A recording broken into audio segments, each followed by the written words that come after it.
Bonjour à tous. Bien, je vais faire cette vidéo toujours dans un besoin d'éveil de conscience, de discernement, d'évolution, puisqu'en fait nous sommes tous concernés. Je souhaite que ça marque tous les esprits et que les parents aussi se posent des questions sur ce qui se passe, puisque les enfants sont impactés. Ça concerne évidemment toujours les placements abusifs en ASE. Voilà, je vais récapituler en quelques phrases. Le mardi 9 février 2021, mon enfant m'a été retiré de force par une équipe de 9 personnes à mon domicile.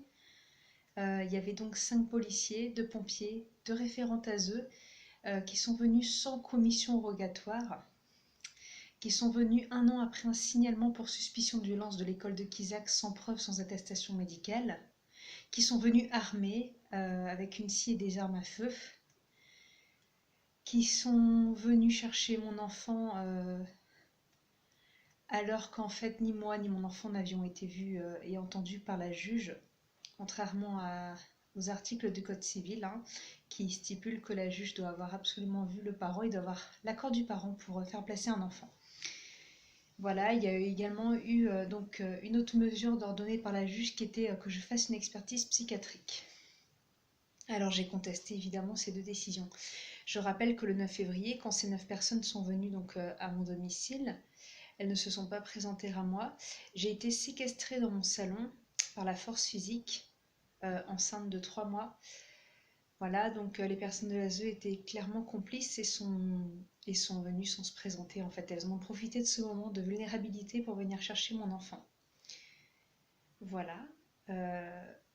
Donc ces personnes ont vraiment utilisé en fait la menace, la force physique, et puis aller savoir de quoi elles auraient été capables en venant à neuf dans mon domicile. Elles ont également fouillé ma chambre et ma cuisine, alors qu'elles n'avaient aucun droit. Donc il y a les droits humains qui sont totalement violés en fait. Le droit à la dignité, à la protection, au libre arbitre, le droit de choisir l'éducation pour son enfant, puisque ces personnes ont été, je pense, sacrément frustrées et jalouses, ou en tout cas rancunières peut-être, de voir que je ne me soumettais pas à leur protocole sanitaire, c'est-à-dire le port du masque, car j'ai besoin de respirer, et qu'elles étaient non plus pas satisfaites que je fasse école à la maison. Ça contredisait pas mal de plans chez ces personnes, je pense. Voilà ce qui s'est passé le 9 février. Donc, pas de commission rogatoire. Ça s'appelle du viol, de la violation de domicile. Pas de commission rogatoire. Aucune preuve que j'ai été violente envers mon enfant, donc il m'est retiré comme ça. Et personne ne lui a laissé le temps ni l'occasion à mon fils de 6 ans de me dire au revoir, de me faire un câlin, et voilà. Ensuite, donc, il a été placé dans un foyer d'urgence pendant 5 semaines, du mardi 9 février jusqu'au 19 mars 2021, sans que je sache, malgré mes demandes, le nom des personnes qui accompagnaient mon fils au sein du foyer. Je n'ai jamais su le nom des personnes qui étaient en présence de mon enfant pendant les temps d'alimentation, pendant les temps de sommeil, le réveil, le coucher. Je n'ai jamais su qui s'occupait de lui, malgré les courriers recommandés que j'ai envoyés au foyer pour poser ces questions. J'ai bien sûr mis mes limites avec ces personnes en demandant à ce que je sois contactée pour la moindre décision médicale ou relative à son éducation, pour demander également la preuve d'un contrat écrit, pour demander également les preuves que mon enfant était en danger, puisqu'en fait, et c'est ça qui est terrible je trouve, les policiers et les personnes de l'ASE sont complices de cet enlèvement, et l'école aussi. Et donc leur manière d'agir selon la protection de l'enfance, c'est de venir à neuf armé chez vous. C'est logique, non? Voilà. Voilà comment on protège les enfants en danger, les mineurs en danger, en venant à 9 personnes armées au domicile d'une personne. Voilà. Elles ont profité évidemment à ce moment-là de ma vulnérabilité, je pense. Donc pendant 5 semaines, mon fils était dans un foyer d'urgence. Pendant ces 5 semaines, j'ai eu des rencontres proposées par les 2 dames de l'ASE, la conseillère enfance et la référente des mineurs confiés, et je vais reformuler, moi je l'appelle la référente des mineurs séquestrés et enlevés de force à leurs parents. J'ai eu l'occasion de les rencontrer. Par contre, elles ont usé toujours de chantage et de tentatives d'intimidation en me proposant le mardi 16 février 2 rendez-vous en un. Un rendez-vous à l'hôpital psychiatrique à 9h30, un autre rendez-vous au CDS à 11h. Le mardi 16 mars, ça s'est réitéré. Elles m'ont proposé un rendez-vous à 10h30 au CDS, alors qu'à 10h, le délégué du procureur demandait à me rencontrer au palais de justice, toujours pour mes violences suspectées. Donc voilà, si ça, ce n'est pas mettre de la pression psychologique à un parent et vouloir le rendre fou, je ne vois pas ce que c'est comme intention derrière, hein. Voilà, donc je vous laisse libre à chacun d'élargir votre réflexion là-dessus. J'ai rencontré ces deux dames le mardi 2 mars 2021 au sujet de mon enfant. Elles voulaient me demander son doudou et son carnet de santé. J'ai refusé de leur donner le carnet de santé puisqu'en fait elles ne sont pas habilitées à le demander, elles ne sont même pas médecins. Et d'ailleurs elles ont mis 5 semaines avant de me donner le nom du médecin du foyer d'urgence alors que je l'avais demandé à plusieurs reprises. Vous vous rendez compte? Un enfant est soi-disant en danger avec son parent et ces personnes mettent 5 semaines avant de donner le nom du médecin qui a fait l'examen médical de mon fils à l'entrée au foyer d'urgence. Il y a également eu faux usage de faux, puisqu'en fait un papier a été signé concernant l'examen médical de mon fils à l'entrée au premier foyer, signé donc par Madame Graal, la cadre la cadre référente des mineurs confiés donc du département du Finistère. Donc non, Madame Graal, vous n'aviez aucune autorisation à signer ce document sans mon consentement. Voilà. Ces personnes ont profité de mon état de choc le 9 février pour se permettre de signer ce papier en fait à ma place. Voilà, c'est ce que je pense, hein. Ensuite, j'ai rencontré à nouveau ces deux personnes conseillères enfance et référentes des mineurs séquestrés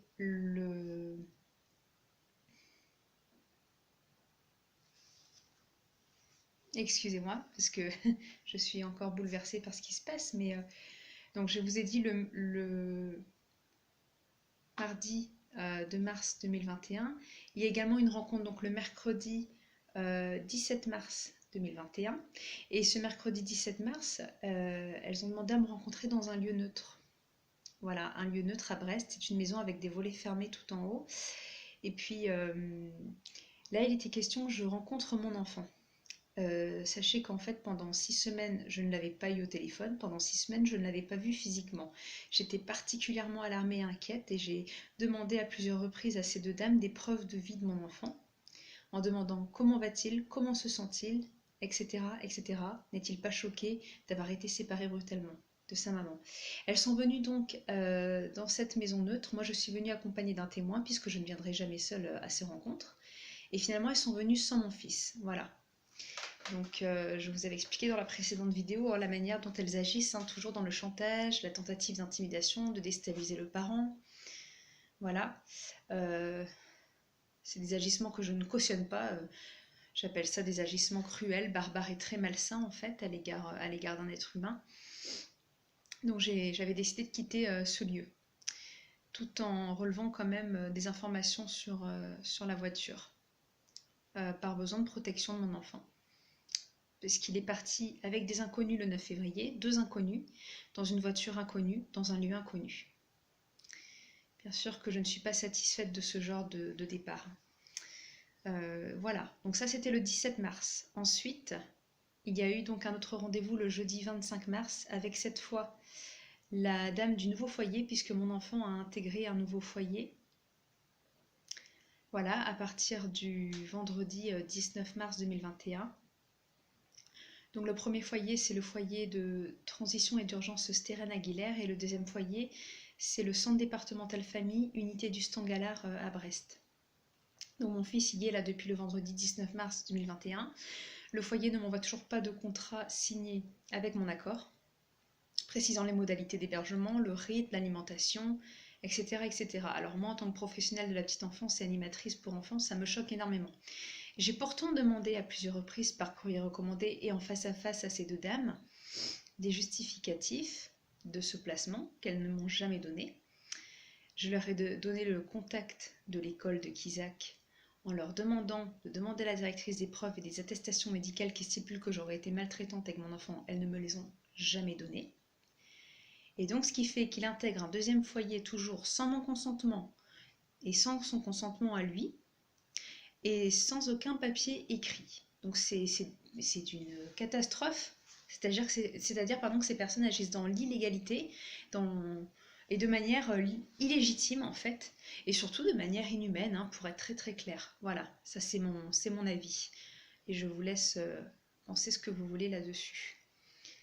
Donc le 25 mars, voilà, j'avais rencontré au CDS à 11 h Madame Graal, donc, qui avait signé un document contre mon gré, faux et usage de faux, Madame Graal.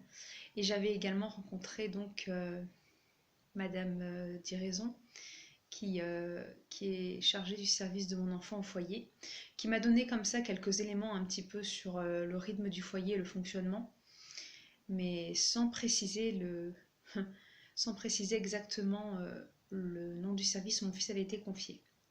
Alors moi c'est très clair, je ne délègue aucun pouvoir à ces personnes, je n'ai signé aucun contrat avec elles, donnant mon accord et ma signature pour que mon enfant soit placé.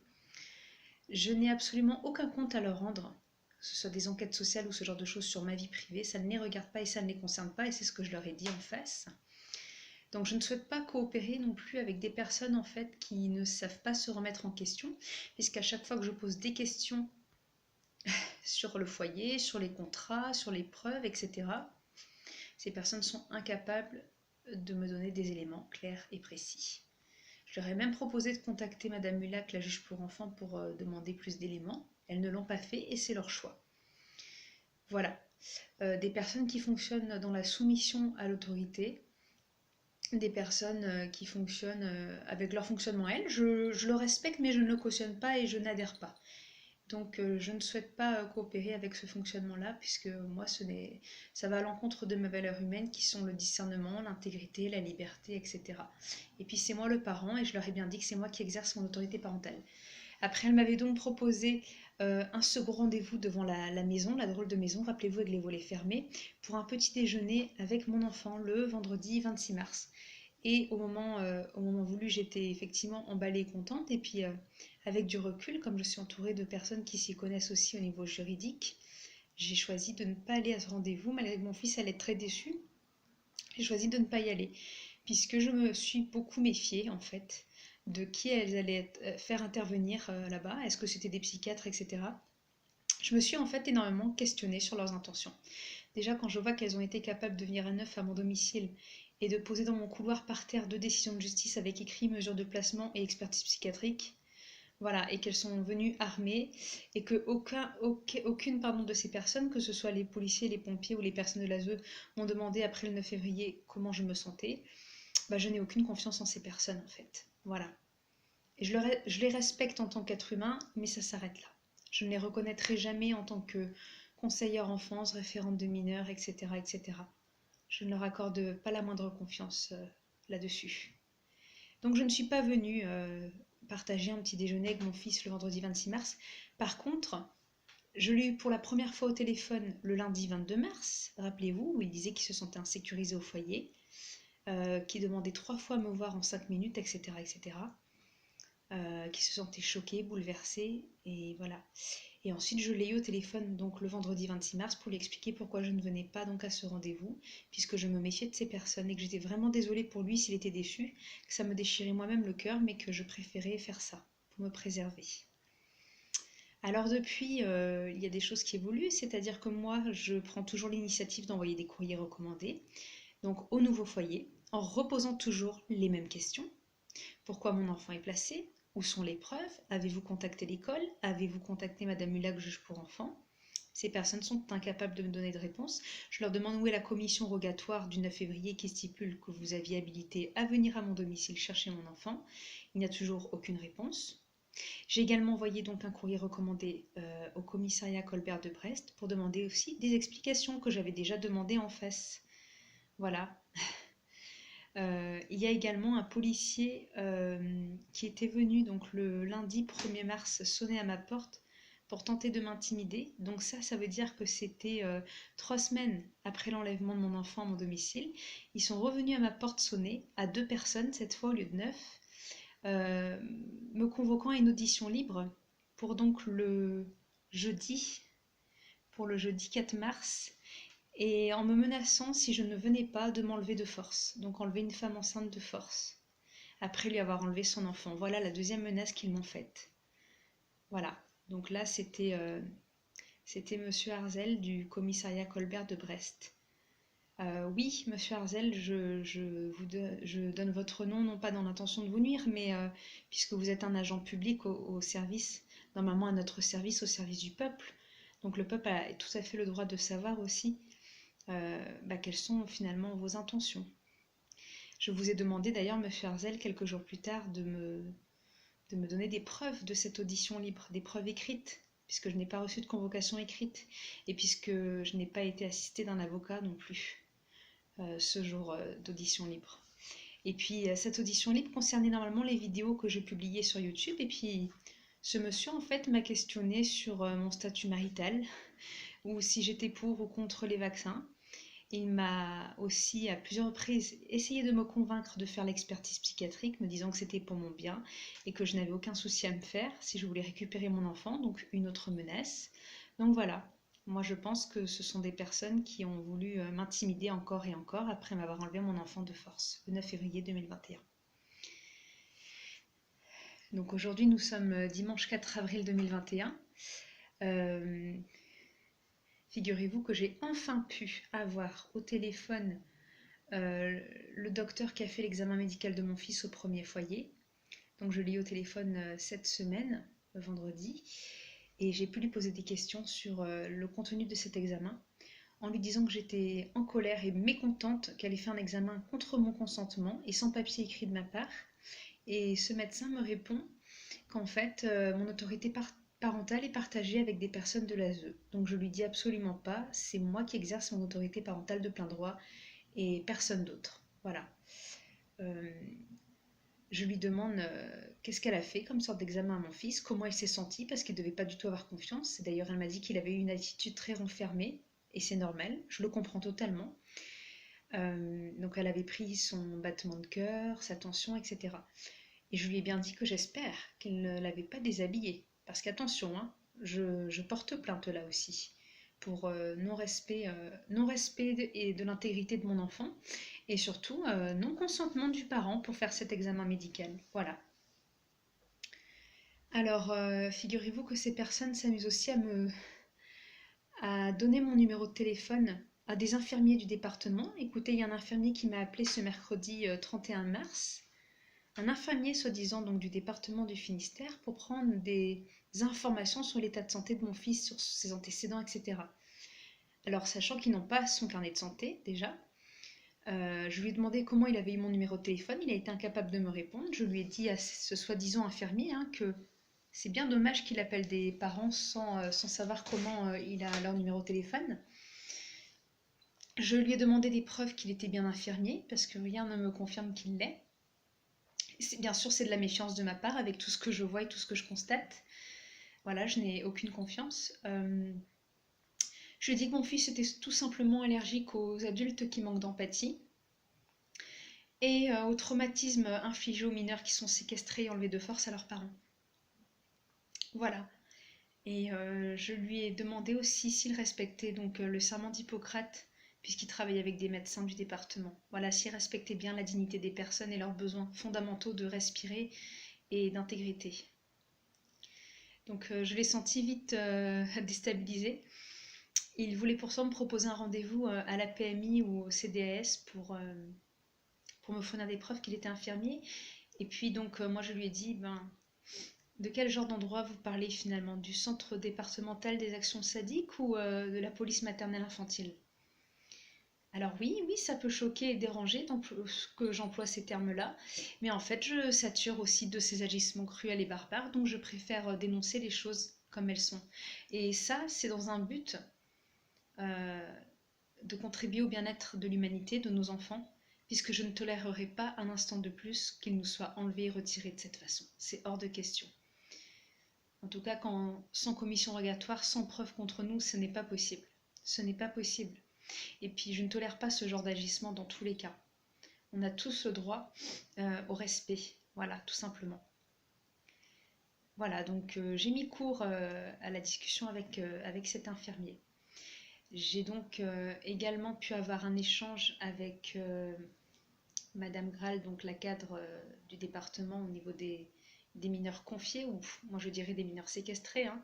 Et j'ai également eu donc la référente des mineurs confiés que j'avais rencontrée déjà le 2 mars, et c'était bien elle qui était venue aussi enlever mon fils le 9 février.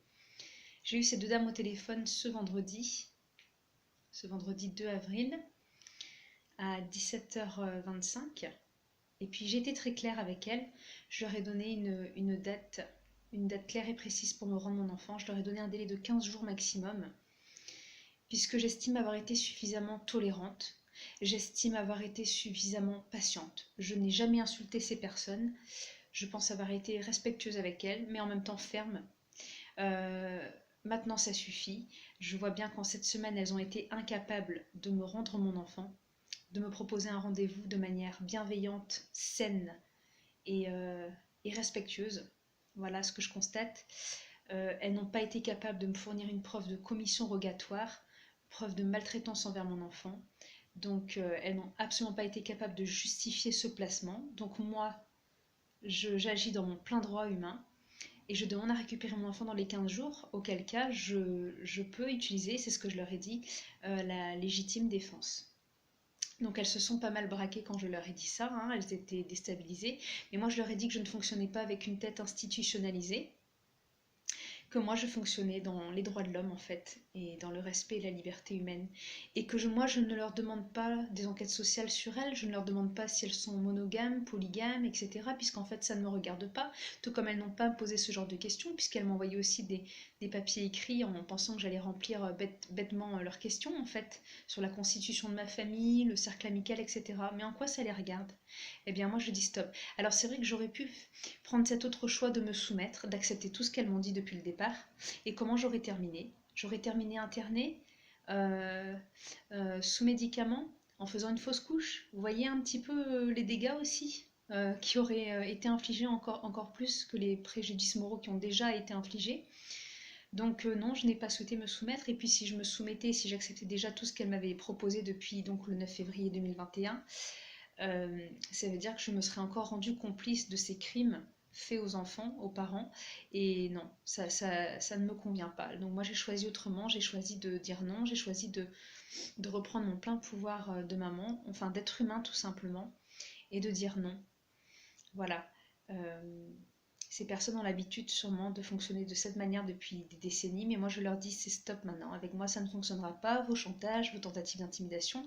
Et puis je peux faire venir également des huissiers de justice qui viendront constater l'état de santé de mon enfant au foyer. Parce que c'est très grave, le 22 mars il m'a dit qu'il ne se sentait pas en sécurité, qu'il était choqué, bouleversé. Il a demandé 3 fois à me voir, il a demandé qu'est-ce qu'il faisait là-bas. Donc je leur ai dit le vendredi 2 avril au téléphone à 17h25, j'ai dit à ces deux dames la vérité. Moi j'ai dit à mon fils que c'est parce que des personnes s'étaient inquiétées qu'il est en danger avec sa maman, mais la vérité, mesdames, je vais vous le dire, c'est qu'il y a des personnes malsaines, mal intentionnées, jalouses, profondément frustrées, que je ne me soumette pas en fait à l'esclavage et au traitement inhumain, cruel et dégradant, à mon encontre et à celui de mon enfant. Ça, c'est la profonde vérité. Voilà. Alors elles ne voulaient rien entendre, elles ne veulent pas se remettre en question, donc je n'attends rien d'elles, je ne me fais pas d'illusions. Mais moi, des personnes qui ne veulent pas se remettre en question, qui ne sont même pas capables de s'excuser pour ce qu'elles ont fait, ça ne me donne absolument pas envie de coopérer avec elles. Je pense avoir été patiente en leur posant déjà plusieurs questions auxquelles elles n'ont jamais pu me répondre. Donc maintenant c'est stop, je leur donne 15 jours pour me rendre mon enfant. Voilà. Je suis déçue aussi que les policiers n'aient pas comment dire, agi de manière plus bienveillante, plus souveraine peut-être, n'ait pas eu peut-être l'audace et le courage de dire à ces personnes maintenant stop, on s'arrête là. Il y a déjà eu beaucoup de parents qui ont souffert. J'ai également, euh, j'ai également ce dimanche 4 avril 2021 donc, envoyé un courrier recommandé à Madame Hulac, juge pour enfants, lui donnant également le délai auquel je la contrains à me rendre mon enfant, puisqu'en fait il n'y a aucune preuve. Il n'y a eu aucune enquête sociale en fait dans mon immeuble avec mes voisins non plus. Il n'y a rien eu de tout ça. Donc maintenant, Je redemande 15 jours de délai pour récupérer mon enfant, Madame Munac. Je pense avoir été patiente avec vous. Je vous ai déjà envoyé par recommandé mon non-consentement pour vos 2 décisions de justice, c'est-à-dire l'expertise psychiatrique et le placement de mon enfant. J'ai refusé. Euh, en tant qu'être humain digne, intègre et libre de ses droits et de ses choix. Je ne vous délègue aucun pouvoir. Je ne vous délègue aucun accord en ce qui concerne le suivi médical de mon fils.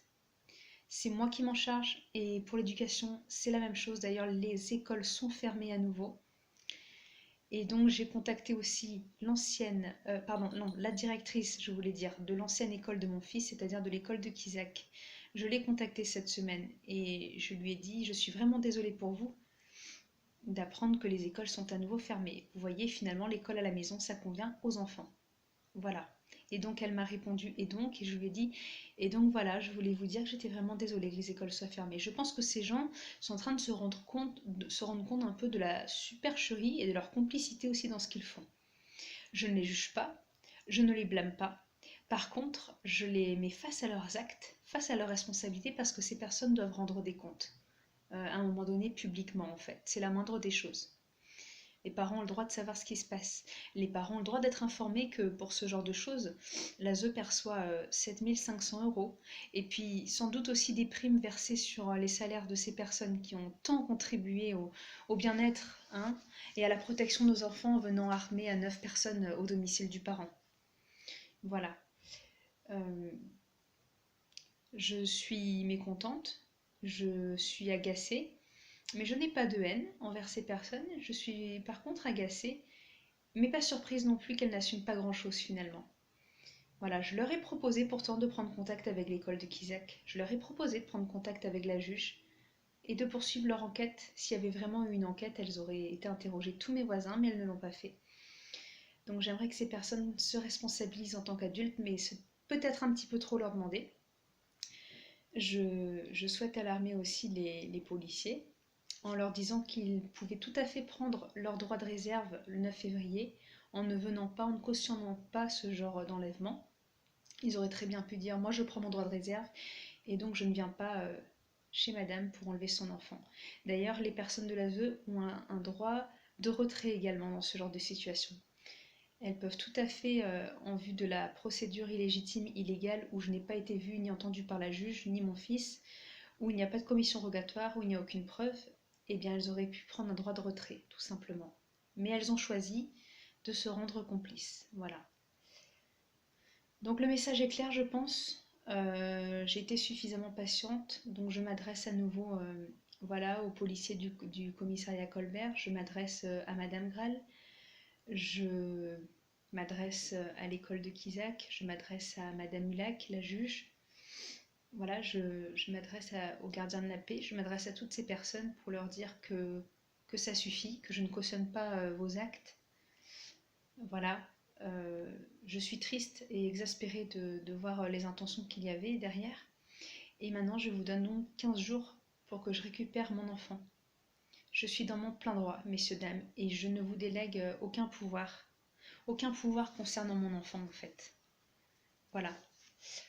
Et c'est pas parce qu'un parent demande du soutien ou du relais parce qu'il est dépassé, fatigué ou parfois en colère que vous devez agir de la sorte et que vous devez venir prendre un enfant.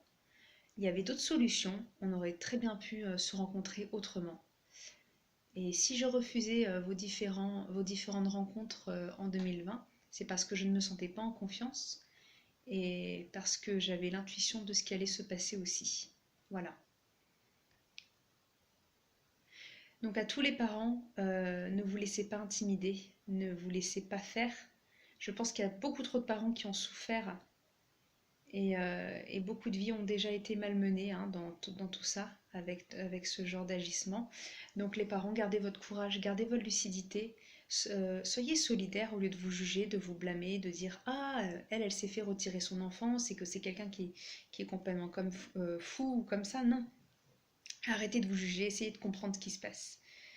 Voilà, et puis faites parler votre humanité, parce que tout le monde n'en a pas, malheureusement, mais pour ceux qui en ont, faites parler votre humanité, faites parler votre cœur. Et puis fixez vos limites avec ce genre de personnes aussi. Si leurs questions vous dérangent, et ben vous leur dites non, je ne réponds pas à vos questions, tout simplement. Faites-leur des demandes claires. Lorsqu'elles vous proposent une rencontre dans un lieu, demandez de quel lieu s'agit-il, qui leur a proposé ce lieu et dans quel but. N'hésitez pas à leur envoyer des courriers recommandés, comme ça au moins vous avez une trace, et n'hésitez pas à leur demander si elles ont bien reçu votre courrier recommandé. N'hésitez pas à poser des questions, à demander à rencontrer le médecin du foyer, ça c'est très important. Moi c'est ce que j'ai demandé là pour le futur foyer, que s'il y avait le moindre acte médical, j'exige d'être présente et j'exige d'avoir la preuve du diplôme de ce médecin et j'exige d'avoir la preuve qu'il respecte également son serment. Voilà.